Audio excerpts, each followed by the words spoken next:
Um, Good day ma'am, good day everyone. So mo ni ang fish pan nga ahong interviewon. So ang tag-idyan is ang kapitan is ang Talisay. Adto na siya interviewon sa Barangay Hall ma'am. Kay adto man siyang gusto magpa-interview ko no, karong mas dos media. So mo ni ma'am. Mga tilapia may isda ni ma'am. So that's it. Okay, may today. So, Tinaram ka interview about sa anong activity sa kanang nanag-idja og fish pond. So mo na ang mga question te. So first question is, what got you hooked on raising fish in the first place? And what were some of the biggest surprises or maybe even disasters you faced when you first started out?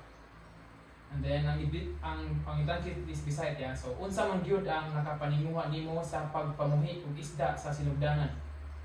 Unya unsa ang pinakadako nga mga sorpresa o base na kay mga kasinatian nga murag kalamidad nga imong nasugatan sa pagsugod pa lang?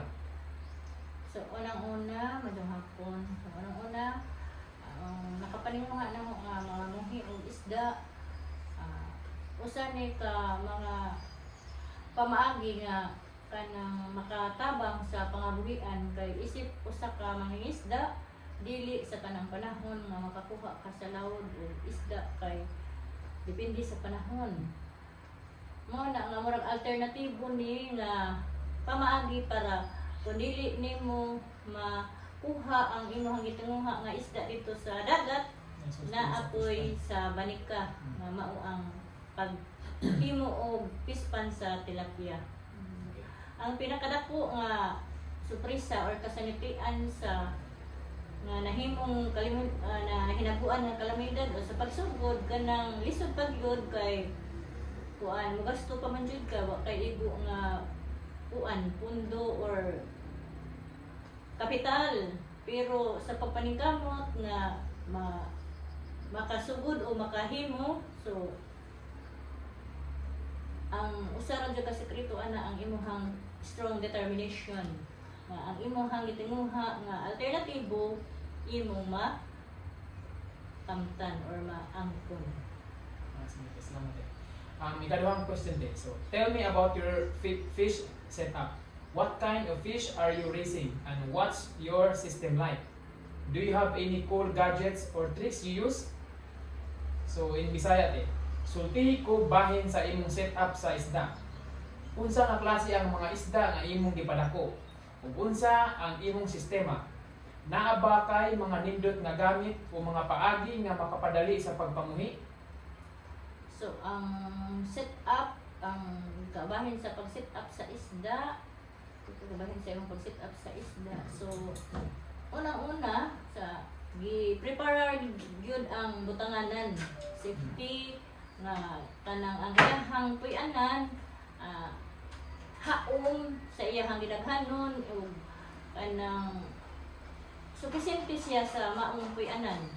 Din ang amuhang ibuhi nga klase nga isda mao ang tilapia. Ug unsa ang sistema nga amuhang ipadako, amuhang constant jud ang feeding.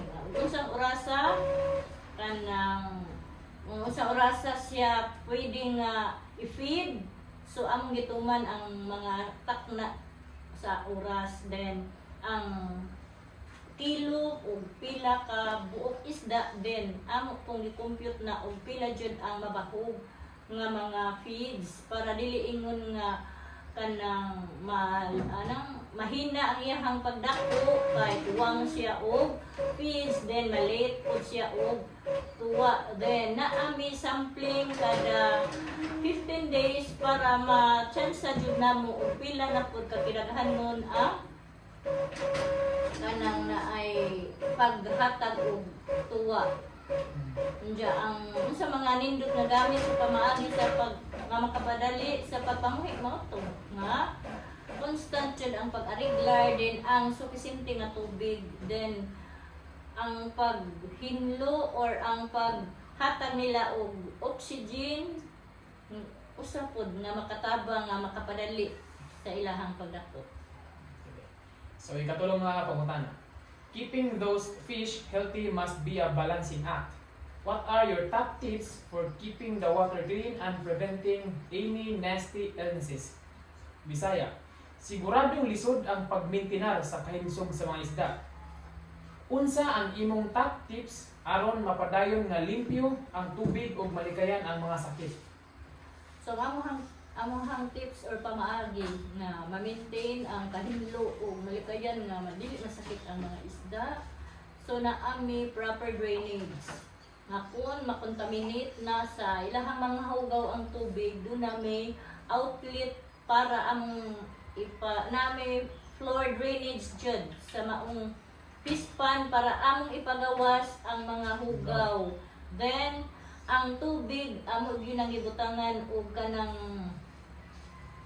oling or charcoal para kung na ay mga hugaw, na ay mga chlorine or anything nga maka-destroy sa mga isda. So adto siya ma-prevent sa gihimo namong pamaagi nga ang source sa tubig before maabot sa pispan amo nang ibutangan og charcoal and gravel para mautoy usa sa mga pamaagi nga ang mga hugaw or mga makahilo sa isda masa dito. Okay. So ikaapat na pangutana. What's the most unexpected thing you've learned about raising fish? Anything that really surprised you along the way? So in Bisaya, unsa ang pinakadili nimo gipaabot nga imong nahibawan bahin sa pagpamuhi og isda? Aduna bay butang nga nakapaninguha gyud nimo sa dalan? Unsa ang pinakadili nimo gipaabot nga imong nahibaw-an Ay, bahin kanang- sa pagmuhi og isda? Like kanang mga kuan diba? Agi ang bagyo nga masayang ang mga breeding or kanang mga bagong mga fingerlings bitaw nga gipang tanom na ito. Oh. So ang usa sa mga ang usa ka nga dili na ako gusto nga moabot mo ng mga kalamidad sama sa mga bagyo or mga kanang na ay flash floods or landslide. Pero na ba butang nakapanghagyo nimo sa dalan? So ang ahong unsa madalan pamaagi? Nga mga. So ang ahong gihimo nga mga pamaagi amuhang lilig-on og maayo nga doon na dyan may plano nga unsaon nga dili na basta-basta siya ma-wash out pag naay kalamidad. Then at the same time di pa insured na mo sa PCIC. Okay. Last question. If you could give your younger self just starting out one piece of advice, what would it be? So in Bisaya, kung makahatag ka og tambag sa imong kaugalingon nga nagsugod pa lang sa pagpamuhi og isda, unsa man kini? Ang akong tambag ug ika-advise sa kanang pag nagsugod pa og pamuhi og isda. So naa jud si Jay kanang kasinatian. Dapat mangayo pa siya o kanang mga informasyon, mga training, mga unsa pa diha nga para nga magyahan siya nga mao jud na mga pamaagi sa papamuhi og isda.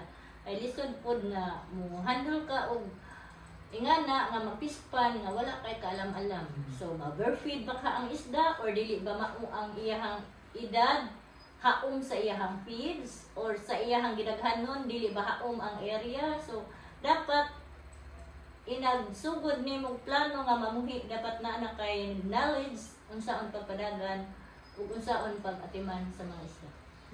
Okay, mo tate, daghang kayong salamat. Salamat po. Salamat inapunta nga dako ka grado.